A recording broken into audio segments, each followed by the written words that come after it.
10월 10일 월요일입니다. 오늘은 마태복음 5장 1절로 마지막 48절 말씀, 나는 너희에게 이르노니 라는 말씀입니다.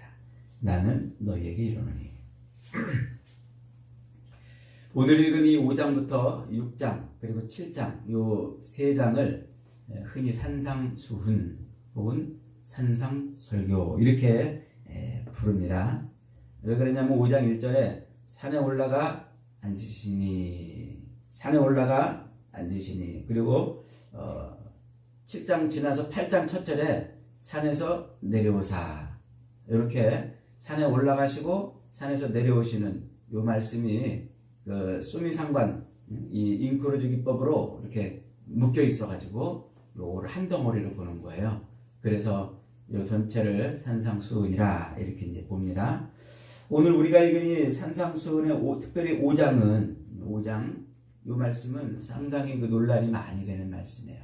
팔복의 말씀을 중심으로 해서, 그래서 이 팔복과 그리고 예수님이 옛사람에게 말한 바 이러이러하였다는 것을 너희가 들었으나 나는 너희에게 이르노니 이러이러하라, 요 말씀, 이 말씀을 오늘 우리가 과연 실천할 수 있는 말씀이냐, 우리가 이 말씀대로 과연 이 수준에 도달할 수 있느냐 하는 거죠. 그러니까 이 말씀이 하나님의 백성들이 살아야 되는, 당연하게 그 수준으로 살아야 되는 그런 말씀으로 주신 것이냐 아니면 그렇지 않냐, 이거 가지고 굉장히 논란이 많아요. 예를 들면 살인하지 말라, 옛사람에게 말한 바 살인하지 말라 이랬는데, 나는 너희에게 이르노니 너희가 형제를 대하여 화를 내거나 라가라 하는 자, 욕한다는 말이에요. 저놈 자식하고 이렇게 욕을 하면 이미 뭐 했다고요? 마음이 살인했다는 거예요. 그러니까 구약의 율법은 뭐였어요? 구약의 율법은 그놈을 죽이면 살인한 거였어요. 근데 지금 예수님이 뭐라고 말씀하세요? 그 형제를 보고서 욕을 하거나 분을 내면 이미 구약의 율법에 살인한 것처럼 취급한다, 이런 말이에요. 얼마나 강화된 말씀입니까? 이걸 과연 우리가 어떻게 지킬 수 있냐는 거죠. 그리고 여자를 보고 음욕을 품으면 이미 뭐 했다고요? 간음했다고요. 그러면 지나가는 여자 보고서 이쁘게 생겼네? 이런 생각조차도 하지 말아야 되는데 그게 안 되잖아요. 모르겠어요. 되는 분들 계시는지 모르겠습니다만 안 되는 사람도 많아요. 그러니까 이게 어려운 얘기예요. 또 뭐라고 그럽니까? 원수가 네 왼뺨을 치면 어디도 돌려대라고요? 오른뺨도 돌려대라고요. 한 대 맞으면 막 부하가 치밀어가지고 너 죽고 나 살자 하는 그런 인간의 욕망을 억누르고 왼뺨을 치면 오른뺨도 돌려대라 그럽니다. 그 다음에 속옷을 달라 하면 뭐 하라고요? 겉옷까지 내주라요. 겉옷까지. 이게 가능하냐 말이에요. 이걸 누가 도대체 이것을 누가 실천할 수 있냔 말이에요. 그래서 과연 이 예수님이 지금 이 5장에서 말씀하고 있는 이 말씀이 우리 뭐를 지키라고 그러는 말씀인지, 못 지키면 어떻게 되는 겁니까? 못 지키면 다 우리는 지옥에 떨어지는 자예요. 만약에 이걸 지키게 되면 정말 그는 신령한 사람이 되는 거예요. 도통한 사람, 정말 이 땅에서는 볼 수 없는 정말 하나님의 형상이 회복된 그런 사람이라 이렇게 말할 수 있겠죠. 특히나 앞에 있는 팔복, 8가지 복, 심령이 가난한 자는 복이 있나니, 애통하는 자는 복이 있나니, 온유한 자는 복이 있나니, 이 팔복은 가만히 읽어보면 넘사벽이에요. 우리 인간으로는 도무지 이룰 수 없는 그런 거예요. 어떤 사람들은 이 팔복을 우리 인생의 행복으로 가는 사다리다 이렇게 표현을 합니다. 그 팔복대로만 살면 행복한 인생이 된다는 거예요. 근데 어떻게 팔복대로 살아요? 어떻게 그 팔복을 이루며 살 수 있냔 말이죠. 심령이 가난한 자는 복이 있나니 천국이 저희 것임이라 그러는데, 어떻게 가난한 심령을 어떻게 만들어요? 우리의 심령을 어떻게 가난하게 만들어요? 아무리 애를 써도 우리 마음을 가난하게 만들 수 있는 법이 없어요. 뭐 소유를 안 하면 되겠습니까? 우리가 뭔가를 가지지 않으려고 애를 쓰면 가난한 심령이 됩니까? 근데 실제로 그렇게 할 수도 없거니와 그렇지도 않는 거예요. 또 애통하는 자가 복이 있다 그러잖아요. 뭘 애통합니까? 우리 맨날 그럼 애통해야 돼요? 주님은 우리에게 감사하라, 항상 기뻐하라, 항상 즐거워하라 그랬는데 늘 돌아서 가지고 이 팔복을 이루기 위해서 가슴을 치고 늘 애통해야 합니까? 어디를 애통해야 되죠? 뭘 애통해야 되죠? 화평케 하는 자는 복이 있나니 하나님의 아들이라 일컬음을 받을 것이라 그랬어요. 그 화평케 하려고 늘 숨을 죽이며 살아야 돼요. 남이 나를 향해서 뭐를 해도 그냥 화평케 하려고 숨 죽이고 조용히 살아야 되느냐, 이런 문제. 그러니까 어쩌면은 이 팔복이나 그리고 예수님이 옛 계명을 재해석한 그 말씀들은 우리를 더 숨막히게 하는 거예요. 우리로 구약 성경에서 이스라엘 백성들에게 하나님이 주셨던 그 율법보다 더 큰 짐을 우리에게 주시는 거예요. 이 종교적 계명을 이루지 못하면, 그러면 심령이 가난한 자가 되지 못하면 천국에 들어가지 못하는 것이라, 화평케 하지 못하면 하나님 나라에 들어가지 못하는, 하나님의 아들이라 일컬음을 받지 못하는 그런 상황이 되어버리니까 이게 너무나 종교적인 어마어마한 이런 짐이 되고 계명이 된다 하는 것이죠. 그래서 이 본문이 5장을 이걸 우리가 윤리적으로 이해해야 되느냐 아니면 다르게 이해해야 되느냐, 이거 가지고 논란이 많이 있었습니다. 그러나 이 논란은 지금 이 마태가 이 본문을 어떤 의도로 기록하고 있는지를 이해하지 못하기 때문에 나오는 그런 논란입니다. 우리가 이미 앞에서 살펴본 대로 마태는, 그 사람은 이미 구약 성경을 훤히 꿰뚫고 있는 제사장 지파라고 그랬죠. 그러니까 그는 이 구약 성경을 훤히 꿰뚫고 있어요. 그리고 그는 직업이 세리라고 그랬어요. 더군다나 이제 세관에 앉아 있다 그랬습니다. 그러니까 여러 언어들을 습득을 잘한 사람이에요. 논리적인 사람이죠. 굉장히 논리적이고 말을 표현할 때, 단어 하나를 표현하거나 할 때 함부로 쓰지 않는단 말이에요. 아주 굉장히 의도를 갖고 또 정확하게 논리적으로. 그러니까 구약 성경을 꿰뚫고 있고, 그리고 자기가 뭔가를 표현할 때 대충대충 하지 않고 아주 정확하게 분명하게 뭔가를 표현해내는 그 사람이라면, 그가 예수님을 지금 표현할 때 예수님을 사람들한테 지금 소개해주고 싶은 거잖아요. 이 예수님을 지금 어떻게 소개하고 싶으냐는 거예요. 아주 굉장히 친밀하고, 그리고 보다 정확하게 구약 성경이 예표하고 있는 그 모든 이 선지자들의 예언을 예수님에게 적용시켜 가지고 그분을 정확하게 해석해 내고 있다, 이렇게 이해를 한다고 그랬잖아요. 그런 관점에서 이 마태복음 산상수훈이나 그리고 이 팔복 그리고 5장을 들여다봐야 돼요. 그런 안경을 끼고 보면은 지금 이 5장이 말하려고 하는, 팔복이 말하려고 하는 그 의미가 뭔지를 분명히 알 수 있어요. 우리 1장에서 마태는 족보를 꺼내가지고 아브라함과 다윗의 자손 예수 그리스도의 그 족보를 설명해주고 있잖아요. 그 아브라함 때부터 꺼낸 이유가 뭐라고 그랬어요? 여호와 이레, 하나님이 준비하신, 아브라함에게 약속하셨던 그 어린 양, 그 하나님이 준비하신 그 어린 양이 지금 누구라는 거예요? 그 예수님이라는 거예요. 그걸 그 아브라함 때 약속했던 여호와 이레의 그 약속으로 지금 예수님을 설명해 주고 있고, 또 왜 다윗의 족보를 지금 꺼내고 있습니까? 다윗이 하나님의 성전을 짓고 싶어 했던 그 다윗, 그 성전을 짓고자 하는 그 다윗의 마음을 받아서 하나님이 사무엘하 7장 12절에서 약속하잖아요. 네 후손이, 너의 씨에서 나오는 후손이 성전을 지을 것이다. 그래서 지금 이 다윗을 들어서 이야기하는 것은 예수님이 누구라는 거예요? 성전을 지을 자라는 거예요. 하나님의 성전을 지어낼 자. 그러니까 아브라함을 통해서 약속했던 그 어린 양이시고, 그분이 하나님의 성전을 지을 분이라는 거예요. 그래서 1장을 그렇게 설명하면서 그 성전의 핵심인 임마누엘 하나님이 함께 하심을 예수님의 이름으로 소개를 하고 있다고 그랬잖아요. 그리고 2장은 이제 그렇게 오신 예수님이 어쩌다 오신 분이 아니고 우연히 오신 분이 아니고 이미 선지자들을 통해서 오신 그 메시아다라고 하는 것을 여러 그 선지자들의 예언을 갖다 붙여가지고 설명해 줬잖아요. 그러니까 예수님이 메시아인 거예요. 지금 이 마태가 볼 때 예수님은 구약 성경에서 그토록 하나님이 공들여 가지고 이 땅에 보내시겠다고 선포하시고 예언했던 그 메시아라고 지금 말하고 있는 거예요. 그 메시아가 이 땅에 와서 3장에서는 뭐였습니까? 세례요한에게 세례를 받아요.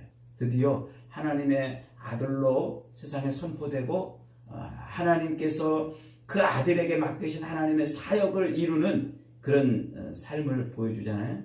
그리고 그 첫발이 뭡니까? 그 첫발이 바로 마귀의 시험을 이겨내는 것이에요. 옛날 아담 때는 그 마귀에게 넘어져가지고 모든 인생들이 다 죄에 빠졌는데 그 죄에 빠진 인생들을 건져내고 구원해내고 그래서 하나님께 완전히 통치를 받는 하나님의 이 주권 아래에 있는 그 나라를 이루기 위해서 그 마귀를 이겨낸단 말이에요. 그렇게 이겨내고서 그 다음에 어떤 일을 기록하고 있어요? 그 다음에 예수님이 갈릴리 온 지역 유대와 갈릴리와 데가볼리와 이런 지역을 다니니까 많은 사람들이 따라와서 그들을 치유하고 회복시켰다. 그래서 많은 무리가 예수님을 따랐다라고 4장까지 끝냈어요. 그리고서 지금 5장을 넘어오는 거예요. 그리고서 이제 5장. 그러니까 이 5장에서는 지금 뭐를 설명하고 있냐면 5, 6, 7장은 그렇게 오신 예수님 하나님의 나라를 회복시키러 이 땅에 진정한 하나님의 나라를 회복시키러 오신 그 예수님이 메시아로 그리고 이 땅에 왕으로 그렇게 오셨음을 선포했으니까 그 왕의 취임식을 가져야 되잖아요.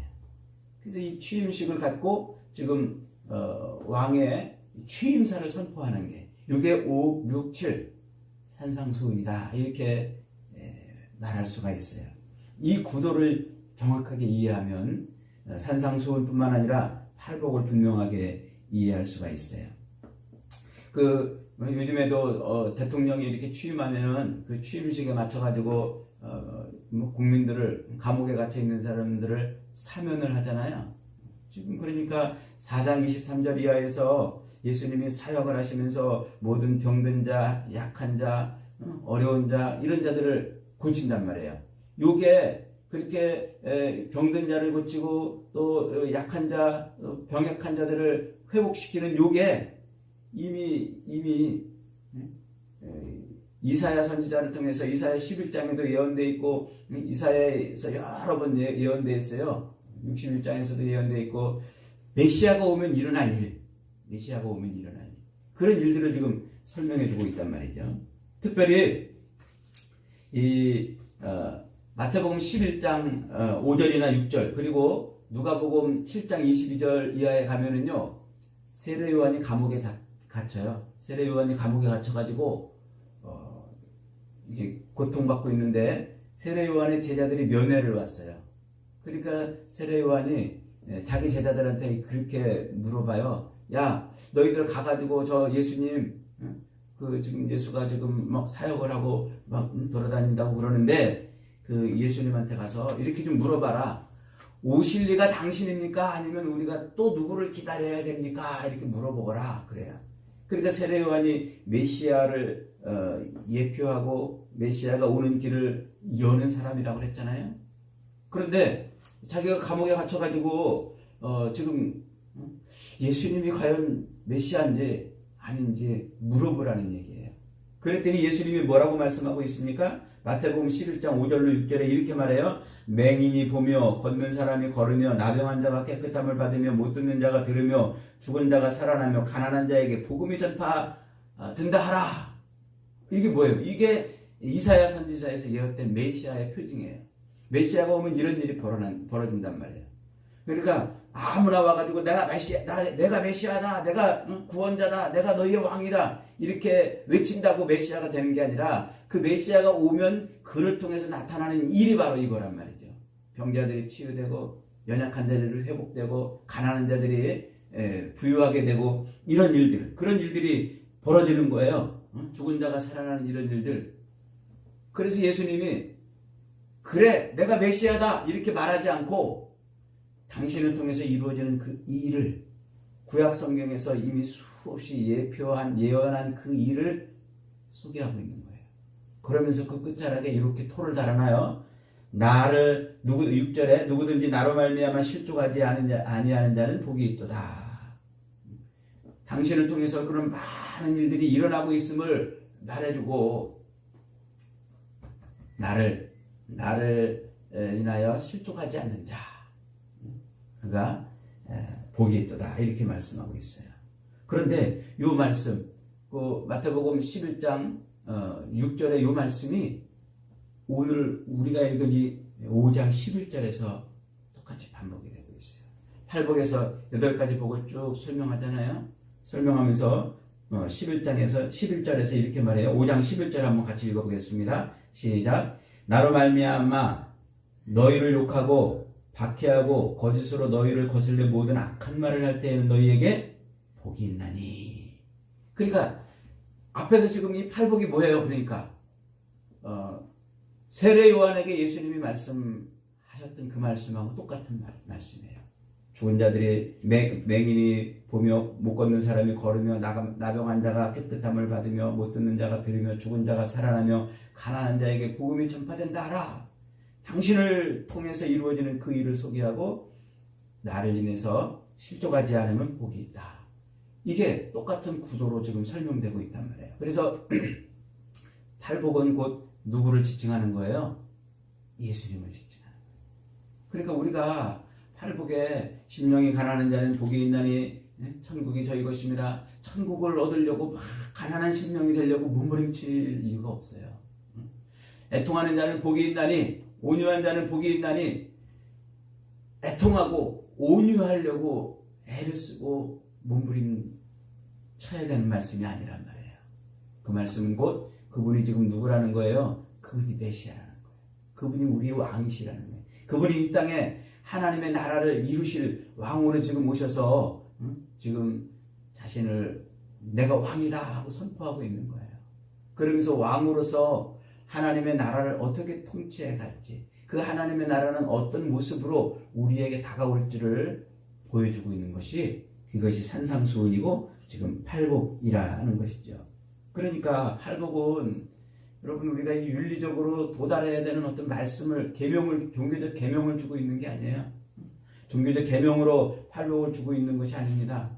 근데 안타깝게도 많은 사람들이 이 팔복을 종교적 계명처럼 그렇게 생각을 해요. 그래서 여러분 천국을 얻으려면 심령이 가난한 자가 되십시오.